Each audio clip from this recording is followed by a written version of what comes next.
Tally prime advanced കോഴ്സാണ് നമ്മൾ പഠിച്ചുകൊണ്ടിരിക്കുന്നത്. ഇനി അടുത്ത സെക്ഷനിലേക്ക് കടക്കാം. പ്രധാനമായിട്ടും ഞാൻ ഇന്ന് പഠിപ്പിക്കാൻ പോകുന്നത് ക്രെഡിറ്റ് നോട്ട് ഡെബിറ്റ് നോട്ടും ആണ്.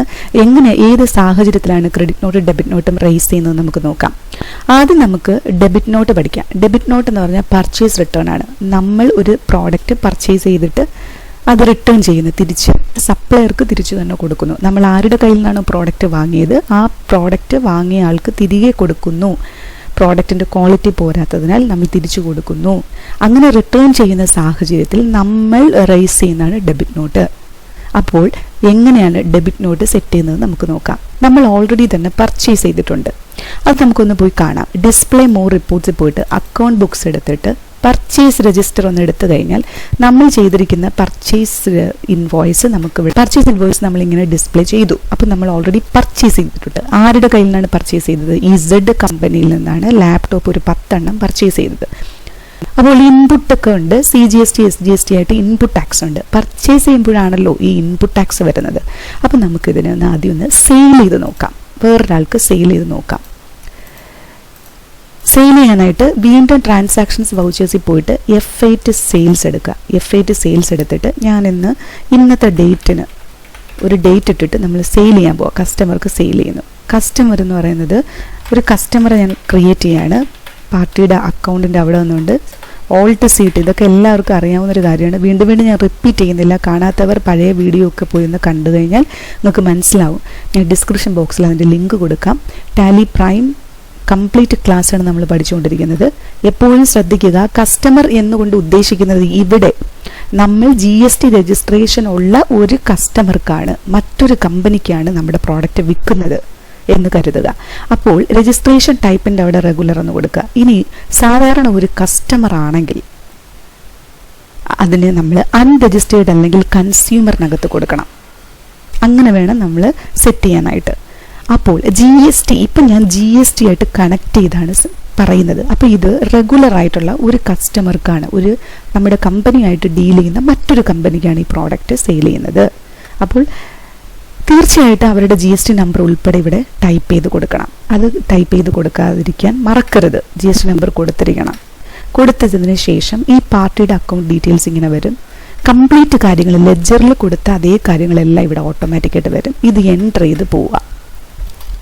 ഐറ്റത്തിൻ്റെ അവിടെ ഐറ്റം സെലക്ട് ചെയ്യുക. ഏത് ഗോഡൗൺ ആണോ ആ ഗോഡൗണിലാണോ പ്രോഡക്റ്റ് ഇരിക്കുന്ന പ്രോഡക്റ്റ് എടുത്ത് നമ്മൾ വിൽക്കുന്നു. നമ്മളൊരു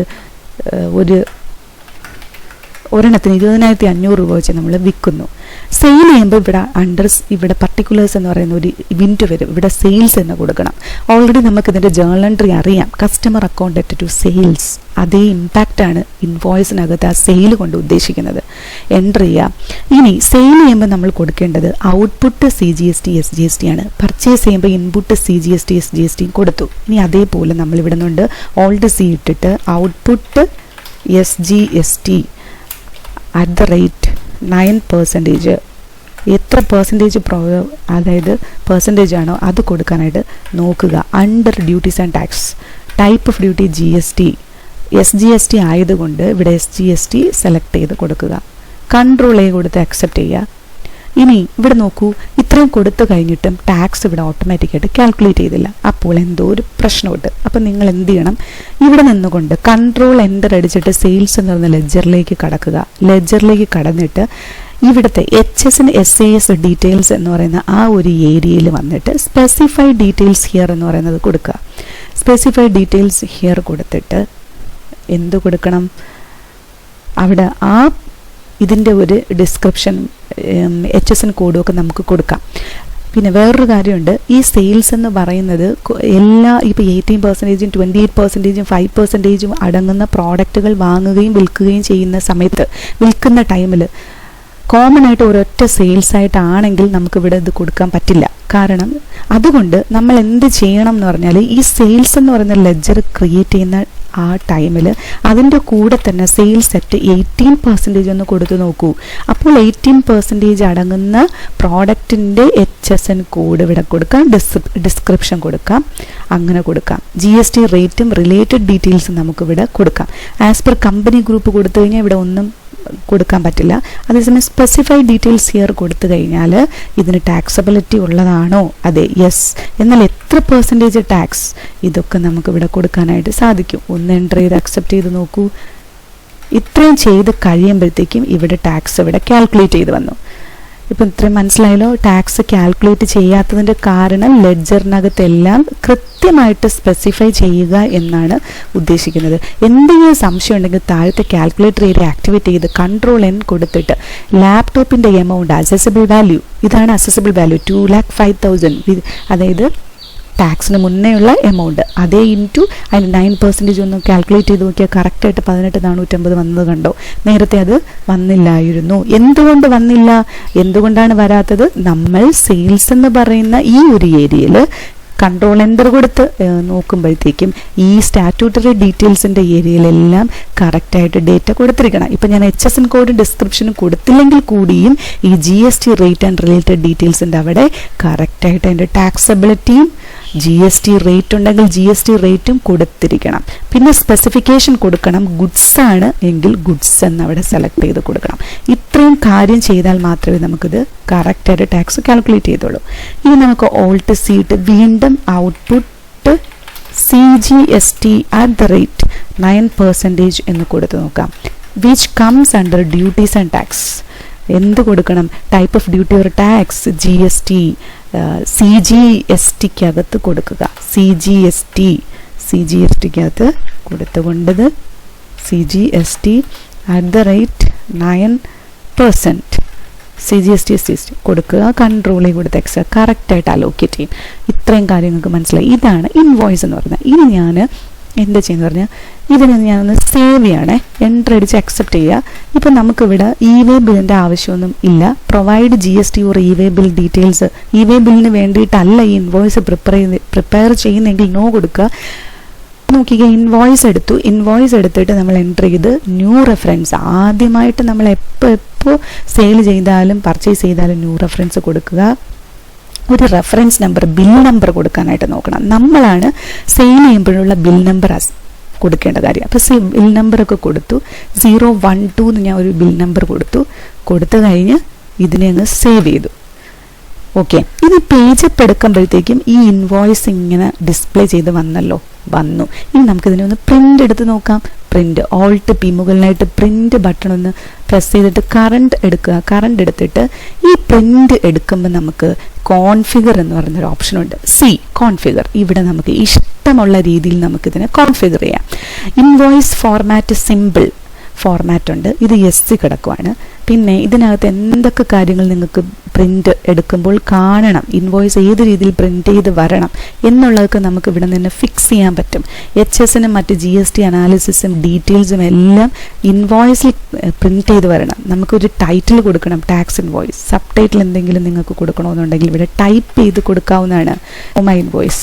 ആക്ച്വലി ഇത് ഇൻവോയ്സ് അല്ല, ഒരു പ്രൊഫോമ ഇൻവോയ്സ് ആയിട്ട് ആദ്യം റേസ് ചെയ്യുന്നു എന്നുള്ള രീതി, പിന്നീടായിരിക്കും ഇൻവോയ്സ് റേസ് ചെയ്യുന്നത് എന്നുള്ള രീതി വരുന്നതാണ് പ്രൊഫോമ ഇൻവോയ്സ്. ഇങ്ങനെ എന്തെങ്കിലും ഹെഡിങ് കൊടുക്കാം. ഇപ്പം പക്ക ഇൻവോയ്സ് ആണ് സെറ്റ് ചെയ്യുന്നത്.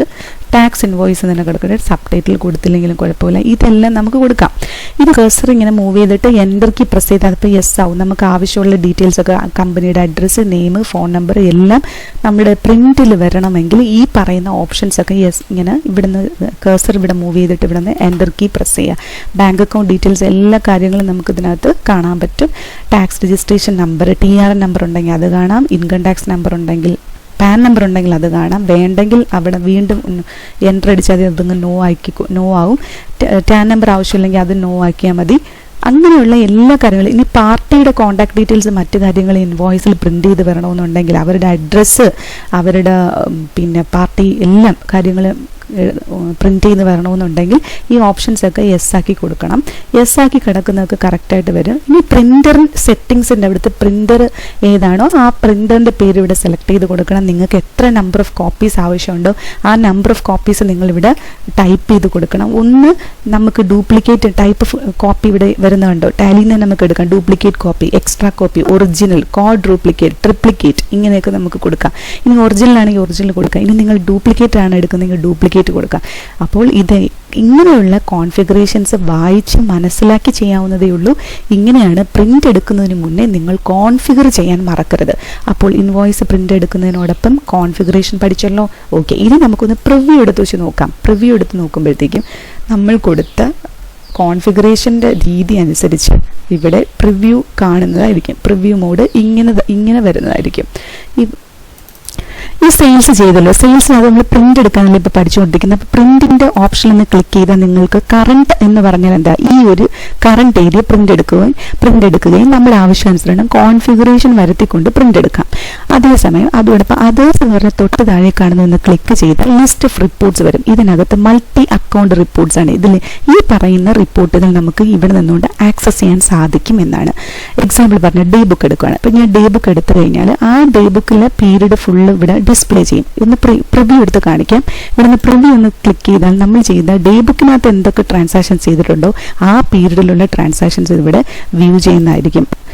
അപ്പോൾ നമുക്ക് ഇങ്ങനെ ഏരിയയിൽ നിന്നും ഈ പറയുന്ന മൾട്ടി പ്രിന്റിംഗ് നമുക്ക് ഇവിടെ നിന്ന് പോസിബിൾ ആണ്, ടാലിയിൽ പോസിബിൾ ആണ്. അപ്പോൾ ടാലിയുടെ മറ്റൊരു പ്രത്യേകതയാണ് അത്. അപ്പോൾ കറണ്ട് അതേഴ്സ് എന്ന് ഉദ്ദേശിക്കുന്നത് ഇതാണ്. ഇപ്പോൾ സെയിൽസ് വൗച്ചേഴ്സ് ആണെങ്കിൽ അങ്ങനെ സെയിൽസ് വൗച്ചേഴ്സ് മൊത്തം ഈ പീരീഡിൽ ചെയ്തിട്ടുണ്ടെങ്കിൽ ആ പീരീഡിൽ കംപ്ലീറ്റ് നമുക്ക് പ്രിന്റ് എടുക്കാവുന്നതാണ്. അതേപോലെ തന്നെ പ്രിന്റിൽ അതേഴ്സിൽ പോയിട്ട് ഡേ ബുക്ക് ഇപ്പോൾ കണ്ടല്ലോ, 1 ledger account, bills receivable, multi voucher എടുക്കുകയാണെങ്കിൽ ആ രീതിയിൽ നമുക്ക് മൾട്ടി വൗച്ചർ എന്നുള്ള രീതിയിൽ നമുക്ക് പ്രിന്റുകൾ കാണാവുന്നതും പ്രിന്റ് എടുക്കാവുന്നതുമാണ്. നമ്മുടെ ട്രാൻസാക്ഷൻസ് വൗച്ചേഴ്സിൽ തന്നെ നമ്മളിപ്പോൾ പഠിച്ചുകൊണ്ടിരിക്കുന്നത് സെയിൽസ് ഇൻവോയ്സ് റേസ് ചെയ്ത് എങ്ങനെയാണ് പ്രിന്റിംഗ് കോൺഫിഗറേഷൻ എങ്ങനെ ചേഞ്ച് ചെയ്യാം എന്നുള്ളതിനെ കുറിച്ചാണ്. ഇനി F10 അതർ വൗച്ചേഴ്സിൽ പോയിട്ട് നമുക്കൊരു ക്രെഡിറ്റ് നോട്ട് എങ്ങനെ റേസ് ചെയ്യാം എന്നുള്ളത് നോക്കാം. നമ്മൾ സെയിൽ ചെയ്ത സാധനം കസ്റ്റമർ ആയിട്ടുള്ള മറ്റൊരു കമ്പനി നമുക്ക് റിട്ടേൺ ചെയ്യുവാണ്. റിട്ടേൺ ചെയ്യുമ്പോൾ നമ്മൾ കൊടുക്കേണ്ടതാണ് credit note, sales return, credit note. അവർ നമുക്ക് തരേണ്ടത് ഡെബിറ്റ് നോട്ട്, പർച്ചേസ് റിട്ടേൺ. അവരെ സംബന്ധിച്ചിടത്തോളം പർച്ചേസ് അത് പർച്ചേസ് റിട്ടേൺ ആവും. നമ്മളെ സംബന്ധിച്ചിടത്തോളം സെയിൽസ് റിട്ടേൺ ആവും. ഈ രണ്ട് കൂട്ടരും ക്രെഡിറ്റ് നോട്ടും ഡെബിറ്റ് നോട്ടും ഇഷ്യൂ ചെയ്തിരിക്കണം മസ്റ്റായിട്ടും, പ്രത്യേകിച്ച് GST നമ്പർ ഉണ്ടെങ്കിൽ അത് സൈറ്റിൽ കാണിക്കുകയും വേണം. GST ഫയൽ ചെയ്യുന്ന ടൈമിൽ ഏത് മന്തിലാണ് റിട്ടേൺ സംഭവിച്ചിരിക്കുന്നത് നമ്മൾ ക്രെഡിറ്റ് നോട്ട് നമ്മൾ കാണിക്കണം, അതോടൊപ്പം അവർ ഡെബിറ്റ് നോട്ടും കാണിക്കണം. ടാലി ആയിട്ടുണ്ടോ എന്നുള്ളത് GST ഡിപ്പാർട്ട്മെന്റ് അവർ ക്രോസ് ചെക്ക് ചെയ്യും. അപ്പോൾ വളരെ നീറ്റായിട്ടും കൃത്യമായിട്ടും ക്രെഡിറ്റ് നോട്ട് പാസ് ചെയ്യാൻ മറക്കരുത്. അപ്പോൾ സെയിൽസ് റിട്ടേൺ ആകുമ്പോൾ എന്താണ് ക്രെഡിറ്റ് നോട്ട്, നമുക്കൊരു സെയിൽസ് റിട്ടേൺ അല്ലെങ്കിൽ ക്രെഡിറ്റ് നോട്ട് ചെയ്ത് നോക്കിയാലോ. ഓക്കെ, അപ്പോൾ ഇങ്ങനെയാണ് ക്രെഡിറ്റ് നോട്ട് എടുക്കുന്നത്. F10 അതർ വൗച്ചേഴ്സിൽ പോയിട്ട് ക്രെഡിറ്റ് നോട്ട് എടുക്കുക. സാധാരണ സെയിൽസ് ഇൻവോയ്സ് ഫോർമാറ്റ് പോലെ ഇരിക്കും കണ്ടു കഴിഞ്ഞാൽ. ഇൻവോയ്സ് ഫോർമാറ്റ് ആണ് ഇത്, എല്ലാവർക്കും അറിയാലോ. Name of item, quantity, rate, amount, ഈ വരുന്ന ഫോർമാറ്റിനാണ് ഐറ്റം ഇൻവോയ്സ് ഫോർമാറ്റ് എന്ന് പറയുന്നത്. ഏത് പീരീഡിലാണോ നമ്മൾ റിട്ടേൺ ചെയ്തത് ഡേറ്റ് കറക്റ്റായിട്ട് കൊടുക്കുക. ആർക്കാണോ റിട്ടേൺ ചെയ്തത് ആ പാർട്ടിയെ സെലക്ട് ചെയ്യുക. ആർക്കാണോ സെയിൽ ചെയ്തത് ആ കസ്റ്റമറെ സെലക്ട് ചെയ്യുക. പ്രോഡക്റ്റ് ഏതാണെന്ന് വെച്ചാൽ അത് സെലക്ട് ചെയ്യുക. ഇവിടെ നിന്ന് ക്വാണ്ടിറ്റി 1 കൊടുക്കുക. റേറ്റ് അവിടെ ഓട്ടോമാറ്റിക്കായിട്ട് വരും. സെയിം പ്രൊസീജിയർ പോലെ തന്നെ നമ്മൾ ഔട്ട്പുട്ട് ടാക്സും ഒക്കെ കറക്റ്റായിട്ട് CGST SGST ഒക്കെ സെലക്ട് ചെയ്ത് കൊടുക്കണം. ടാക്സും അതോടൊപ്പം ടാക്സിനെയും ബാധിക്കണം. മനസ്സിലായല്ലോ. അപ്പം നമ്മൾ സാധാരണ ചെയ്യുന്ന പോലെ തന്നെ ഇവിടെ ഇത് ചെയ്യുക.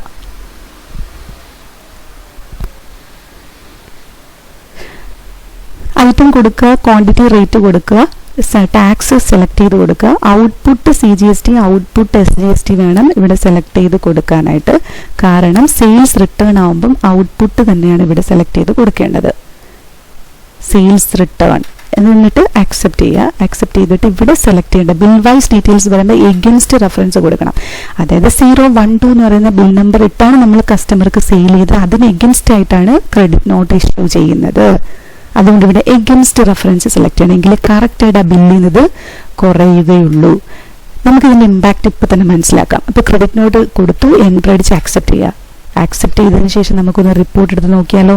ഡിസ്പ്ലേ മോർ റിപ്പോർട്ട്സ് പോയിട്ട് അക്കൗണ്ട് ബുക്സ് എടുത്തിട്ട് ലെഡ്ജർ എടുത്തിട്ട് സെയിൽസ് എന്നെടുത്ത് നോക്കാം. ജസ്റ്റ് ഒന്ന് സെയിൽ എന്നെടുത്ത് നോക്കാം. സെയിൽസ് എടുത്ത് നോക്കുമ്പോഴത്തേക്കും കസ്റ്റമർക്ക് നമ്മൾ സെയിൽ ചെയ്ത് 2,05,000 രൂപയ്ക്ക് ബാക്കി ഒരു ക്രെഡിറ്റ് നോട്ട് വന്നിട്ടുണ്ട്. ഒരെണ്ണം റിട്ടേൺ ചെയ്ത് കസ്റ്റമർ ഒരെണ്ണം റിട്ടേൺ ചെയ്ത് സ്വാഭാവികമായിട്ടും കസ്റ്റമർ തരേണ്ട എമൗണ്ടിൽ നിന്ന് കുറയും. അതോടൊപ്പം സെയിലും സെയിൽ നിന്നും കുറഞ്ഞിട്ടുണ്ട് അല്ലേ? കാരണം നമ്മൾ ഒരാൾക്ക് സെയിൽ ചെയ്യുമ്പോഴത്തേക്ക് എങ്ങനെ വരുന്നത്, customer account debtor to sales എന്നാണ്. തിരിച്ച് റിട്ടേൺ ഈ തിരിച്ച് എൻട്രി റിവേഴ്സ് ആവും, sales account debtor to customer എന്നാവും. കസ്റ്റമറിന് ക്രെഡിറ്റ് ചെയ്യാനുള്ള കാരണം കസ്റ്റമർ തരേണ്ട എമൗണ്ടിൽ നിന്ന് ഈ ഫിഗർ കുറയും. ഓക്കെ, അപ്പം നമ്മുടെ ഇൻകം ലെവലും കുറയും, കാരണം അത് വിറ്റുപോയില്ലല്ലോ. അതാണ് മനസ്സിലാക്കേണ്ടത്. ഇനി നമുക്ക് ഇതേപോലെ ലെഡ്ജർ എടുത്തിട്ട് കസ്റ്റമറുടെ അക്കൗണ്ട് ഒന്ന് എടുത്ത് നോക്കാം. കസ്റ്റമറുടെ അക്കൗണ്ട് മാത്രം എടുത്ത് നോക്കി കഴിഞ്ഞാൽ നോക്കിയേ, കസ്റ്റമർ 2,41,900 തരേണ്ടടുത്ത് 2,17,710 തരത്തുള്ളൂ. ടാക്സും അതിനനുസരിച്ച് ടാക്സിനകത്തും മാറ്റം വരും. അത് നമുക്കൊന്ന് നോക്കാം. ഈ GST ഫയൽ ചെയ്യാനായിട്ട് നമ്മൾ പോകുമ്പം ആദ്യം നിങ്ങൾ ശ്രദ്ധിക്കേണ്ടത്, ബാലൻസ് ഷീറ്റിൽ പോയിട്ട് എന്ത് ചെയ്യണം, നമ്മുടെ ഡ്യൂട്ടീസ് ആൻഡ് ടാക്സിന്റെ ഏരിയ ഒന്ന് എടുക്കണം. ഡ്യൂട്ടീസ് ആൻഡ് ടാക്സിന്റെ ഏരിയ എടുത്തിട്ട് നമ്മൾ പീരീഡ് ഒന്ന് ചേഞ്ച് ചെയ്യാം. നമ്മുടെ പീരീഡ് എന്ന് പറയുന്നത് ഫെബ്രുവരി മാസത്തെ ഇതാണെങ്കിൽ ഫെബ്രുവരി മാസം ഒരു പർച്ചേസ് ചെയ്തിട്ടുണ്ട്, സെയിൽ ചെയ്തിട്ടുണ്ട്. ഫെബ്രുവരി മാസം പർച്ചേസും സെയിലും നടത്തിയിട്ടുണ്ട്. അപ്പോൾ ഈ സെയിൽ ചെയ്യുമ്പോഴുള്ള ടാക്സ് ആണ് ഈ ക്രെഡിറ്റിൽ വരുന്നത്, പർച്ചേസ് ചെയ്യുമ്പോഴുള്ള ടാക്സ് ആണ് ഈ ഡെബിറ്റിൽ വരുന്നത്. അപ്പോൾ ഇത് തമ്മിലുള്ള ഡിഫറൻസ് എന്ന് പറയുന്നത് എന്തായിരിക്കും? ഇപ്പൊ ആക്ച്വലി ക്രെഡിറ്റ് ആണ് ഇവിടെ കൂടി നിൽക്കുന്നത്, അതായത് സെയിൽ കൂടുതലായിട്ട് നടന്നിട്ടുണ്ട്. അപ്പൊ ടാക്സ് എലമെന്റ് കൂടി നിൽക്കുകയാണ്. Credit 32,760, debit 32,760, credit 33,210. അപ്പൊ ക്രെഡിറ്റ് കൂടുതലാണ്. 33,210 32,760 കുറഞ്ഞു കഴിഞ്ഞാൽ 458 രൂപയാണ് നമ്മൾ ബാലൻസ് ഷീറ്റിൽ ഇവിടെ കണ്ടത്. ഡ്യൂട്ടീസ് ആൻഡ് ടാക്സ് 450 രൂപ. ഈ 450 രൂപ നമ്മൾ അടയ്ക്കണം, കാരണം ഔട്ട്പുട്ട് കൂടി നിൽക്കുക. ഈ ഔട്ട്പുട്ടിൽ വെച്ച് നിന്ന് ഡ്രിൽ ഡൗൺ ചെയ്തെന്ന് പോവാം. ഔട്ട്പുട്ടിൽ നിന്ന് ഡ്രിൽ ഡൗൺ പോകുമ്പോഴത്തേക്ക് നിങ്ങൾ നോക്കിക്കോളൂ, ക്രെഡിറ്റ് ആക്ച്വലി സെയിൽ ചെയ്തപ്പോഴുള്ള നമ്മുടെ ടാക്സ് 18,450 രൂപയാണ്. അതിൽ 1,845 രൂപ ഡെബിറ്റ് വന്നിരിക്കുന്നത്. ഈ 1,845 രൂപ GSTയുടെ സൈറ്റിൽ ഇമ്പാക്റ്റ് ചെയ്യേണ്ട ഈ വാല്യൂ ആണ്. അപ്പോൾ ഇത് തമ്മിലുള്ള ഡിഫറൻസ് ആണ് ഈ 16,605 രൂപ ഈ ക്ലോസിംഗ് ബാലൻസിൽ കാണിച്ചേക്കുന്നത്. അപ്പം ഇതൊക്കെ നിങ്ങൾ കൃത്യമായിട്ട് നോട്ട് ചെയ്ത് വേണം പോവാൻ. ഇതൊക്കെ GST ഫയൽ ചെയ്യുന്ന ഏരിയയിൽ കൊടുക്കേണ്ടതുമാണ്. അപ്പോൾ ഇങ്ങനെയാണ് നമ്മൾ ക്രെഡിറ്റ് നോട്ടിന്റെ ഒരു ഇമ്പാക്റ്റ് മനസ്സിലാക്കുന്നത്. ഇത് നിങ്ങൾക്ക് ഇത്രയും മനസ്സിലായി എന്ന് കരുതുന്നു. Thank you so much for watching.